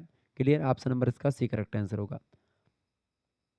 आगे देखेंगे, अगला प्रश्न है किस चालुक्य राजा ने कन्नौज के राजा हर्षवर्धन को पराजित किया था? तो कन्नौज के राजा हर्षवर्धन को पराजित किया था पुलकेशियन द्वितीय ने। किसने किया था? पुलकेशियन सेकंड ने किया था, पुलकेशियन द्वितीय ने किया था। कब किया था? 612 ईस्वी के आसपास युद्ध होता है। 612 ईस्वी में नर्मदा के तट पर दोनों सेनाएं एक दूसरे के सामने होती हैं, हर्षवर्धन की सेना और जो है खास करके चालुक्य राजा है, चालुक्य बादामी या बातापी के चालुक्य हैं पुलकेशियन द्वितीय, और सबसे प्रतापी शासक है पुलकेशिन द्वितीय। नर्मदा के तट पर 612 ईस्वी में चालुक्य नरेश पुलकेशियन और कन्नौज के राजा थे हर्षवर्धन। कन्नौज उनकी राजधानी हर्षवर्धन की। इन दोनों के बीच में भिड़ंत होती है और अंतोगत्वा जो कन्नौज के शासक हैं हर्षवर्धन वो पराजित होते हैं, और चालुक्य जो है वातापी के या बादामी के पुलकेशिन द्वितीय उन विजयी होते हैं। ठीक है, ये बात ध्यान रखेंगे। तो ऑप्शन नंबर इसका सी करेक्ट आंसर हो जाएगा। किस चालुक्य राजा ने कन्नौज के राजा हर्षवर्धन को हराया था? तो पुलकेशिन सेकंड ने, पुलकेशिन द्वितीय ने। अगला प्रश्न, चालुक्य वंश का सर्वाधिक प्रसिद्ध शासक कौन था? चालुक्य वंश का सर्वाधिक प्रसिद्ध शासक था पुलकेशिन सेकंड, पुलकेशिन द्वितीय। Option number D correct answer हो जाएगा। आगे देखिएगा, अगला प्रश्न, चालुक्यों ने अपना साम्राज्य कहाँ स्थापित किया? चालुक्यों ने अपना साम्राज्य कहाँ पर स्थापित किया था भाई? तो चालुक्यों ने अपना साम्राज्य स्थापित किया था दक्षिण में। कहाँ पर? दक्षिण में। Option number C correct answer हो जाएगा। आगे देखिएगा, प्रश्न विरूपाक्ष मंदिर का निर्माण किसने किया था? विरूपाक्ष मंदिर का निर्माण जो किया था किसने किया था भैया? चालुक्यों के द्वारा करवाया गया था, और खास करके विक्रमादित्य द्वितीय ने, चालुक्य शासक हैं विक्रमादित्य द्वितीय, उन्होंने करवाया था विरूपाक्ष मंदिर का निर्माण। विरूपाक्ष मंदिर का एक सबसे खास बात यह है कि यहाँ का जो शिवलिंग है वो बड़ा एक प्रकार से मतलब बहुत ज़्यादा विशेषणीय है, उल्लेखनीय है, फेमस है। भगवान शंकर भगवान का लिंग जो है विरूपाक्ष मंदिर में, शिवलिंग पर आप देखते हैं तो शिवलिंग जो है दक्षिण की ओर झुका हुआ है, और इसी कारण से आप देखते हैं पेड़ पौधे भी आप देखिएगा दक्षिण की ओर झुके हुए प्रतीत आपको होंगे विरूपाक्ष मंदिर में। ठीक है, तो इसलिए बड़ा फेमस है ये। अच्छा, सूर्य मंदिर कहाँ पर स्थित है भैया? तो कोणार्क में स्थित है सूर्य मंदिर। परीक्षा में प्रश्न पूछा गया था 2023 में। दिलवाड़ा मंदिर कहाँ पर स्थित है? तो माउंट आबू नगर में स्थित है। ठीक है, ये प्रश्न तो आया, अभी चर्चा भी मैंने करी थी। पाल वंश का संस्थापक कौन है भाई? गोपाल जो है पाल वंश का संस्थापक था। ये सब प्रश्न आपकी परीक्षा में पूछा जाता है। अच्छा, भोज प्रबंध के लेखक कौन है? बल्लाल। ठीक है, बल्लाल के द्वारा लिखी गई रचना भोज प्रबंध। और सोलंकी वंश का अंतिम शासक कौन था? भीम द्वितीय था। ये सब प्रश्न आपकी परीक्षा में पूछा जाता है। अच्छा, चंद्रबरदाई किसके दरबारी कवि थे? चंद्रबरदाई जो है पृथ्वीराज चौहान के दरबारी कवि थे। ये सब प्रश्न परीक्षा में आपसे पूछा गया है, इसलिए मैंने बता दिया। अच्छा, बिल्हड़ किसके दरबारी कवि थे? तो विक्रमादित्य के दरबारी कवि थे बिल्हड़। ठीक है, ये बात ध्यान रखेंगे। अच्छा, पुलकेशिन द्वितीय को किसने पराजित किया था? पुलकेशिन द्वितीय ने पराजित किया था हर्षवर्धन को, लेकिन पुलकेशिन द्वितीय को पराजित किया था किसने? चालुक्य राजा पुलकेशिन द्वितीय को पराजित किया था नरसिंह वर्मा प्रथम ने। किसने? नरसिंह वर्मन प्रथम ने पराजित किया था किसको? चालुक्य राजा पुलकेशिन द्वितीय को। चालुक्य राजा पुलकेशिन द्वितीय ने किसको पराजित किया था? कन्नौज के नरेश हर्षवर्धन को। क्लियर, ये बात ध्यान रखेंगे। ओके, आगे बढ़ा जाए। चलिए भाई आगे बढ़ते हैं और भी प्रश्नों को जानने का प्रयास। एक बार फटाफट से आप लोग वीडियो को लाइक और शेयर कर दीजिएगा। इसी प्रकार से और भी वीडियोस आपके समक्ष आती रहेंगी।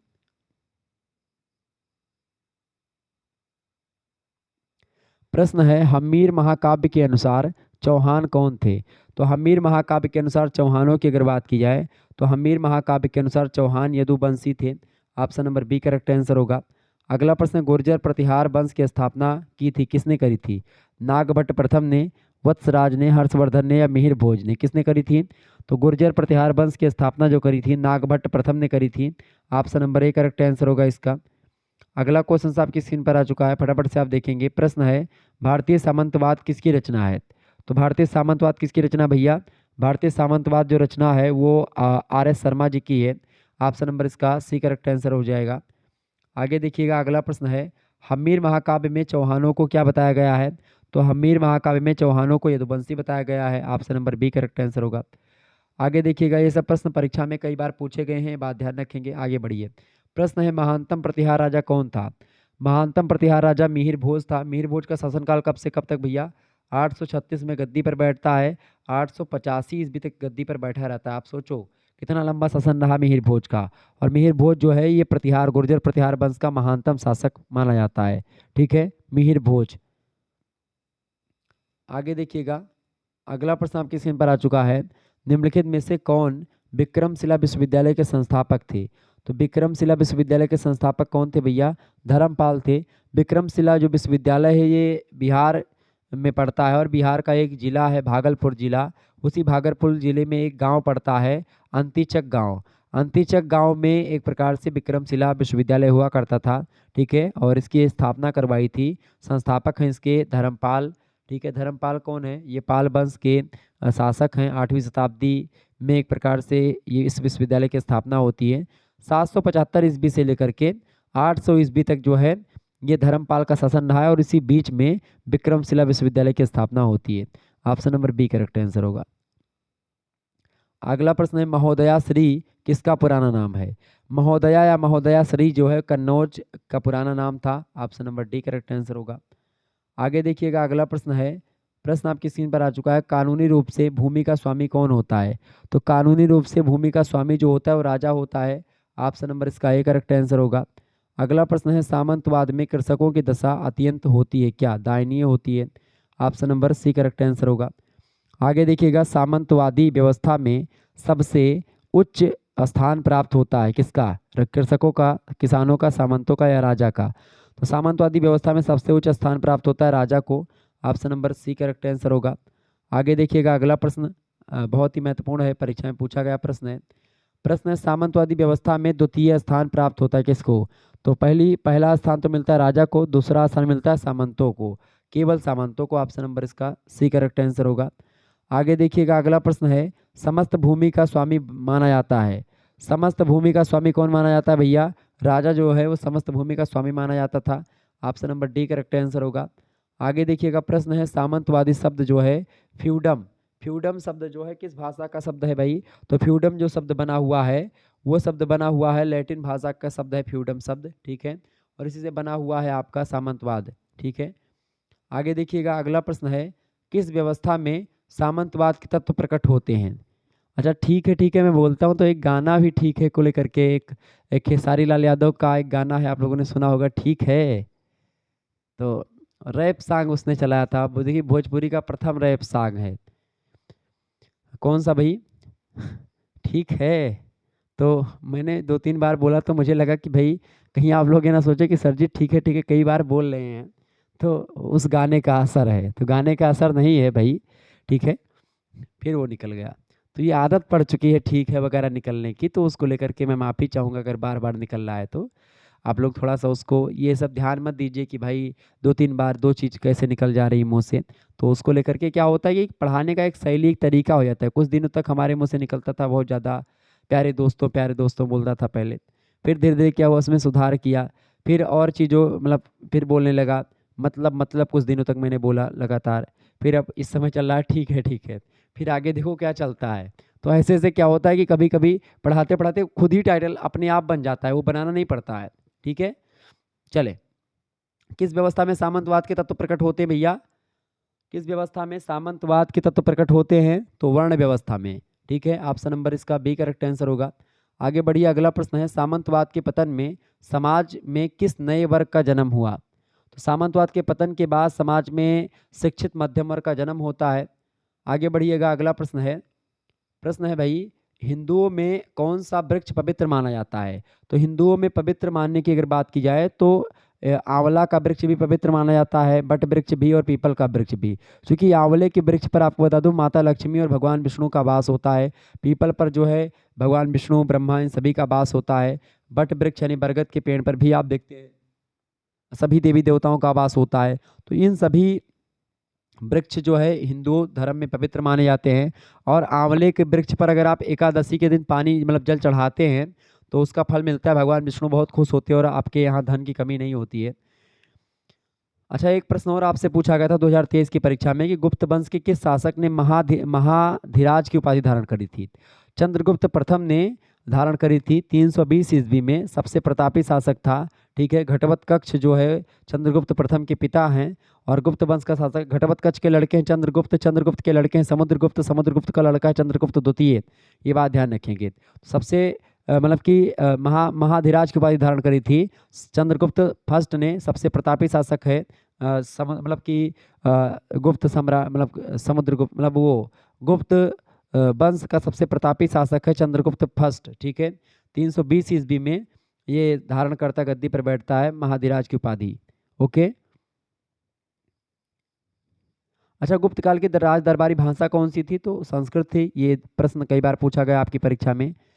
हरसेन जो है समुद्रगुप्त का दरबारी कवि हुआ करता था, तो आपसे पूछ सकता है कि हरसेन जो है किसके दरबारी कवि थे? तो आप बताएंगे समुद्रगुप्त के दरबारी कवि थे। ओके। अच्छा, गुप्त साम्राज्य का संस्थापक कौन था? श्रीगुप्त था। 240 से लेकर के 280 ईस्वी तक शासन किया था श्रीगुप्त ने। ये गुप्त साम्राज्य के संस्थापक थे। ये बात भी ध्यान रखेंगे, परीक्षा में प्रश्न पूछा जा सकता है। बताइएगा भाई, हिंदुओं में कौन सा वृक्ष जो है पवित्र माना जाता है? भाई फटाफट से आप बताएंगे। तो हिंदुओं में कौन सा वृक्ष पवित्र माना जाता है? बिल्कुल, ये सभी वृक्ष option number D correct answer हो जाएगा। तो एकादशी के दिन अगर आपको धन की कमी नहीं होनी है आपके यहाँ, तो अगर आप चाहे तो जल चढ़ा सकते हैं भगवान विष्णु के पेड़ यानी कि आंवले पर। बाकी पीपल और बट वृक्ष पर तो आप लोग सभी लोग चढ़ाते ही होंगे, मतलब जो हिंदू धर्म के होंगे वो लोग। अगला प्रश्न है, जेजाक भुक्ति प्राचीन नाम था किसका? भाई जेजाक भुक्ति किसका प्राचीन नाम था? तो बघेलखंड का नाम था, जो बुंदेलखंड के ऊपर और मतलब एक प्रकार से यूपी के थोड़ा नीचे मतलब बघेलखंड का एरिया पड़ता है। ठीक है, तो उसी को जेजाक भुक्ति कहते थे। कहीं कहीं पर बुंदेलखंड का भी नाम आ जाता है, तो वही सेपरेट बोलेंगे तो बघेल हो जाएगा, बघेलखंड। अगला प्रश्न है, पुराणों का अध्ययन करने वाला प्रथम मुसलमान कौन था? तो पुराणों का अध्ययन किया था किसने? अल बरूनी ने किया था। अल बरूनी की अगर बात की जाए तो अल बरूनी जो है ये पुराणों का अध्ययन करके एक किताब लिखता है, किताब उल हिंद। किताब उल हिंद किसकी रचना है? अल बरूनी की रचना है। और किताब उल हिंद लिखता है ये कई सारे पुराणों को पढ़ने के बाद में। Option number C correct answer होगा इसका। अगला प्रश्न, पैगंबर हजरत मोहम्मद साहब का जन्म कब हुआ था? तो पैगंबर हजरत मोहम्मद जी का जन्म हुआ था 570 ईस्वी में। कब हुआ था? 570 ईस्वी में इनका जन्म हुआ था, ठीक है, हजरत मोहम्मद का। और ये मुसलमानों में आप देखते हैं बहुत ही एक प्रकार से बहुत ही फेमस व्यक्ति माने जाते हैं, मतलब बहुत ही फेमस भगवान है, मतलब मुसलमानों के, ठीक है, पैगंबर हैं। पैगंबर का मतलब सीधा सा होता है कि भाई मैसेंजर, जिनको आप बोलते हैं कि मैसेज लेकर के कुछ आते हैं। और जैसे अपने यहाँ पर हिंदू धर्म में अवतार की बात होती है, वैसे वहाँ पर एक प्रकार से मैसेंजर या पैगंबर की बात होती है। 570 ईस्वी में इनका जन्म होता है मक्का में। ऑप्शन नंबर इसका बी करेक्ट आंसर होगा। आगे देखिएगा, प्रश्न है संस्कार कितने होते हैं? तो हिंदू धर्म के अनुसार अगर देखें, और हिंदू धर्म में ही संस्कारों की बात की गई, बाकी धर्म में संस्कार नहीं होते हैं। तो हिंदू धर्म में 16 संस्कारों की बात करी गई है। अलग अलग गृह सूत्रों में संस्कारों की संख्या अलग अलग बताई, किसी किसी में 40, किसी किसी में 16, किसी किसी में जो है और ज़्यादा बताए गए हैं। तो कुल मिलाकर के अगर बोले तो मनुस्मृति या जो अन्य एक प्रकार से अच्छे ग्रंथ माने जाते हैं हिंदू धर्म के अकॉर्डिंग, उसमें 16 संस्कारों की बात करी गई है। 16 संस्कारों में आप देखते हैं पुंसवन संस्कार, गर्भाधान संस्कार, ये सब संस्कार होते हैं। इसके अलावा चूड़ाकरण, नामकरण, ठीक है, और कर्ण भेद संस्कार, इसके अलावा अन्नप्राशन संस्कार, ठीक है, यज्ञोपवीत संस्कार जिसको उपनयन संस्कार भी कहते हैं, विद्यारंभ संस्कार, समावर्तन संस्कार, विवाह संस्कार, अंत्येष्टि संस्कार सबसे लास्ट संस्कार होता है, और पुंसवन संस्कार सबसे पहला संस्कार होता है, ठीक है, ये बात ध्यान रखेंगे। अब मैं आपको अगर संस्कारों के नाम ही गिना दूं, आपको 16 संस्कार होते हैं। पहला संस्कार है गर्भाधान। पहला संस्कार होता है गर्भाधान संस्कार। दूसरा संस्कार होता है, सॉरी, पहला संस्कार गर्भाधान, लास्ट का अंत्येष्टि संस्कार, ठीक है। पहला गर्भाधान होता है, दूसरा पुंसवन संस्कार, तीसरा सीमांतोन्नयन संस्कार, चौथा संस्कार होता है जातक्रम, पांचवा होता है नामकरण संस्कार, छठा संस्कार होता है निष्क्रमण संस्कार, सातवां संस्कार होता है अन्नप्राशन संस्कार, आठवां होता है चूड़ाकरण संस्कार, और नौवां होता है कर्णभेद या कर्णछेदन संस्कार, और 10वां होता है विद्यारंभ संस्कार, 11वां होता है उपनयन संस्कार, 12वां होता है वेदारंभ संस्कार, 13वां संस्कार है केशांत या गोदान संस्कार, और 14वां संस्कार होता है समावर्तन संस्कार। समावर्तन मतलब जब गुरुकुल से विद्या लेकर के लोग लौटते थे घर को, तो उसको बोलते हैं समावर्तन संस्कार।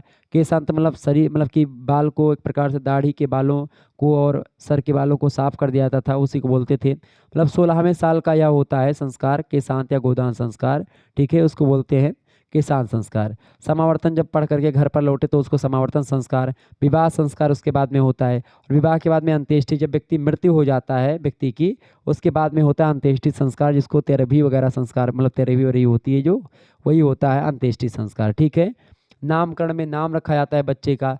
जात कर्म में जो है खास करके पुत्र जन्म के समय संपादित होता है संस्कार, खास करके जब बच्चे का जन्म होता है, ठीक है, ताकि उस पर कोई बुरी शक्ति या जो अप्राकृतिक शक्तियाँ उन पर कोई दुष्प्रभाव ना पड़े, इसके लिए खास करके जातक्रम संस्कार किया जाता है। और जातक्रम संस्कार में पिता जो है अग्निदीर्घजीवी है, और इस मंत्र का उच्चारण करता है उसका पिता, ताकि जो है बच्चा जो है लंबे समय तक जिए, दीर्घायु हो बच्चे का। एक उसके बाद नामकरण होता है। निष्क्रमण संस्कार में क्या होता है, जब बच्चे का किसी निश्चित अवधि में घर से बाहर मतलब लाया जाता है बच्चे को, क्योंकि बच्चा जब पैदा होता है उसके कुछ दिन तक उसको एक प्रकार से कमरे में रखा जाता है, और उस कमरे से जब यानी कमरे से जब बाहर निकालते तो उसी प्रक्रिया को निष्क्रमण बोलते हैं। फिर अन्न जब पहली बार बच्चा खाता तो उसको अन्नप्राशन बोलते हैं, ठीक है। 5 महीने के बाद में जब सबसे पहले अन्न का निवाला बच्चा ग्रहण करता है तो उसको अन्नप्राशन संस्कार बोलते हैं, ठीक है। चूड़ाकरण उसके बाद में होता है। चूड़ाकरण मतलब होता है मुंडन संस्कार, जो है बच्चों का जो सर मुड़वा दिया जाता है उसको बोलते हैं चूड़ाकरण संस्कार। फिर कान छिदवाया जाता है तो उसको कर्णभेद संस्कार बोलते हैं। फिर उसके बाद विद्या पढ़ने के लिए 5 साल का जब बच्चा हो जाता है तो उसको विद्या पढ़ने के लिए एक मुहूर्त में एक प्रकार से वो भेजा जाता है पढ़ने के लिए गुरुकुल में। फिर उसके बाद में उसका उपनयन संस्कार होता है यज्ञोपवीतम परमम पवित्रम प्रजापते सहजम पुरस्तात आयुष्यमग्रम प्रतिमुख शुभ्रम यज्ञोपवीतम बलमस्तु तेजा। तो यज्ञोपवीत संस्कार वो होता है। इसी प्रकार से जब यज्ञोपवीत पढ़ता है तो वेदारंभ संस्कार, वेद पढ़ता है वो, ठीक है। फिर केशांत संस्कार, ये सब वो संस्कार होते हैं। तो 16 संस्कार होते हैं। ऑप्शन नंबर इसका सी करेक्ट आंसर हो जाएगा। अगला प्रश्न, विवाह कितने प्रकार के होते हैं भैया? विवाह होते हैं आपके 8 प्रकार के। हिंदू धर्म के अनुसार कितने प्रकार के विवाह होते हैं भैया? 8 प्रकार के विवाह होते हैं, ये बात ध्यान रखेंगे, बहुत ही इंपॉर्टेंट प्रश्न है, ठीक है। विवाह कितने प्रकार का होता है?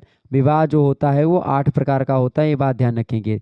आगे बढ़ते हैं, अगला प्रश्न, अगला प्रश्न आप देखिएगा, आश्रम व्यवस्था के अंतर्गत कितने आश्रम हैं? 4 आश्रम है। कौन कौन से आश्रम है? पहला आश्रम है आपका ब्रह्मचर्य आश्रम, फिर उसके बाद में दूसरा आश्रम होता है गृहस्थ आश्रम, तीसरा आश्रम है जो है वानप्रस्थ आश्रम, चौथा आश्रम है संन्यास आश्रम। 0 से लेकर के 25 साल तक का जो वर्ष है ये होता है ब्रह्मचर्य आश्रम, ठीक है। 25 साल से लेकर के 50 साल की अवधि का आश्रम होता है गृहस्थ आश्रम। 50 साल से लेकर के 75 साल का जो अवधि होती है उसको बोलते हैं वानप्रस्थ आश्रम। और 75 से लेकर के जब तक व्यक्ति की मृत्यु नहीं हो जाती, लगभग 100 वर्षों तक, वो होता है संन्यास आश्रम। क्लियर? तो ये 4 आश्रम होते हैं हिंदू धर्म के अकॉर्डिंग, ठीक है, और एक जीवन के पड़ाव होते हैं। अगला प्रश्न, धर्म शास्त्रों में भू राजस्व की दर क्या है? धर्म शास्त्रों में भू राजस्व की दर कितनी है भैया? 1/6। ऑप्शन नंबर इसका सी करेक्ट आंसर हो जाएगा। मतलब भूमि का जो कर है 1/6 हुआ करता था। अगला प्रश्न है, आज की गुरमुखी डोगरी और सिंधी लिपियाँ किस लिपि से विकसित हुई हैं? तो डोगरी लिपि हो गई, या फिर बात की जाए सिंधी लिपि की, गुरमुखी लिपि की, इन सभी जो लिपियाँ, इन सभी ये सब जो लिपियाँ बनी हैं ये शारदा स्क्रिप्ट से या शारदा लिपि से बनी है। Option number B correct answer होगा। आगे देखिए प्रश्न है, एक अग्नि मंदिर के लिए पूजा स्थल है। एक अग्नि मंदिर के लिए पूजा स्थल क्या है? उसको बोलते हैं जोटा strain. Option number B correct answer होगा। आगे बढ़िए, अगला प्रश्न है, मथुरा स्कूल ऑफ आर्ट में निम्न में से किस सामग्री का उपयोग किया गया था? तो मथुरा स्कूल ऑफ आर्ट में लाल बलुआ पत्थर का प्रयोग किया गया था। Option number D correct answer होगा। अगला प्रश्न है, भारतीय पौराणिक कथाओं के अनुसार धूम्र वर्ण का अवतार है। धूम्र वर्ण जो है 8वें अवतार थे किसके? 8वें अवतार थे हैं धूम्रवर्ण भगवान गणेश के। ऑप्शन नंबर इसका सी करेक्ट आंसर हो जाएगा। आगे देखिए, अगला प्रश्न है, कौन भारत में सबसे पुरानी जीवित राक कट गुफा है?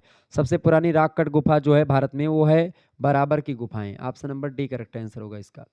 आगे बढ़िए, अगला प्रश्न है, कौन सा ग्रंथ कश्मीर के राजाओं का विस्तृत विवरण देता है? तो कश्मीर के राजाओं का विस्तृत विवरण देता है कल्हड़ की रचना है राज तरंगड़ी, बड़ी फेमस रचना है। Option number C correct answer हो जाएगा। ओके। अच्छा, खजुराहो के मंदिर का निर्माण किसने करवाया था? चंदेलों ने करवाया था, ये बात ध्यान रखेंगे। आगे बढ़िएगा, अगला प्रश्न आपकी स्क्रीन पर आ चुका है, फटाफट से आप देखेंगे। वीडियो को लाइक और शेयर कर दीजिएगा ताकि टाइम टू टाइम आपको नोटिफिकेशन मिलता रहे और आप इसी प्रकार से पढ़ते रहें। प्रश्न है, सुल्तान महमूद गजनबी कहाँ का शासक था? महमूद गजनबी जो शासक था गजनी का शासक था। Option number B correct answer होगा। अगला प्रश्न, सुबुक्तगीन ने महमूद गजनबी को कहाँ का प्रांतीय शासक नियुक्त किया था? सुबुक्तगीन ने महमूद गजनबी को खुरासान का शासक नियुक्त किया था। ऑप्शन नंबर इसका ए करेक्ट आंसर होगा। आगे देखिए, अगला प्रश्न है गजनबी या मोहम्मद गजनबी शासकों के सैन्य संगठन में किस जाति के लोग सम्मिलित थे? तो गजनबी के शासकों के सैन्य संगठन में ग्रीक जाति के लोग सम्मिलित थे। ऑप्शन नंबर इसका डी करेक्ट आंसर होगा। अगला प्रश्न है, किस तुर्की शासन ने भारत में 1000 से लेकर के 1026 ईस्वी के बीच में लगभग 17 बार भारत पर आक्रमण किया था? तो वो था महमूद गजनबी। ऑप्शन नंबर इसका ए करेक्ट आंसर होगा। आगे देखिए, अगला प्रश्न है, अल बरूनी किसका समकालीन था भैया? अल बरूनी जो था मोहम्मद गजनबी का समकालीन था। किसका? सॉरी, अल बरूनी किसका समकालीन था? अल बरूनी जो था वो मोहम्मद गजनबी का समकालीन था। Option number B correct answer होगा। और अल बरूनी जो है ये किसके दरबार में, मतलब किसके दरबार में था या किसके साथ आया था? महमूद गजनबी के साथ ही ये भारत आया था। Option number C correct answer होगा। कई बार ये सब प्रश्न पूछे गए हैं और ये सब ऐसे प्रश्न जो कि परीक्षा में पूछे गए हैं और अब की बार पूछे भी जा सकते हैं। अगला प्रश्न, महमूद गजनबी के साथ भारत आने वाला मुस्लिम विद्वान कौन था?